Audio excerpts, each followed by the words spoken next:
એક વાર એવું હતું કે એક નાનો ખરગોશ હતો જેનું નામ હતું ચંપો. ચંપો ખૂબ જ ઝડપી હતો, પણ એને હંમેશા લાગતું કે બધા જ એના કરતાં વધારે સારા છે. એક દિવસ જંગલમાં એક મોટી સ્પર્ધા યોજાઈ, જ્યાં બધા પ્રાણીઓ દોડવાની સ્પર્ધામાં ભાગ લેવાના હતા. ચંપોએ વિચાર્યું, હું તો ખૂબ ઝડપી છું, પણ શું હું ખરેખર જીતી શકીશ? એને ખૂબ ડર લાગ્યો. પણ એની માએ પ્રેમથી કહ્યું, ચંપો, તારી અંદર જે શક્તિ છે એ હંમેશા તારી સાથે છે. માત્ર તારી ઝડપ જ નહીં, તારી મહેનત અને હિંમત પણ ખૂબ મહત્વની છે. સ્પર્ધાના દિવસે ચંપોએ પોતાની બધી શક્તિ લગાવી.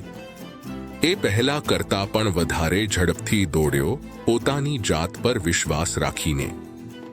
અને અંતે એ સ્પર્ધા જીતી ગયો.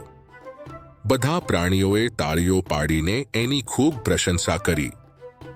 ત્યારથી ચંપોને સમજાયું કે જ્યારે તમે પોતાની પર વિશ્વાસ રાખો અને સખત મહેનત કરો, ત્યારે કોઈ પણ મુશ્કેલી તમને ક્યારેય રોકી શકતી નથી. યાદ રાખો, પોતાની પર વિશ્વાસ રાખો, મહેનત કરો, ડરને દૂર કરો અને તમે જે કરો છો એમાં શ્રેષ્ઠ બનો.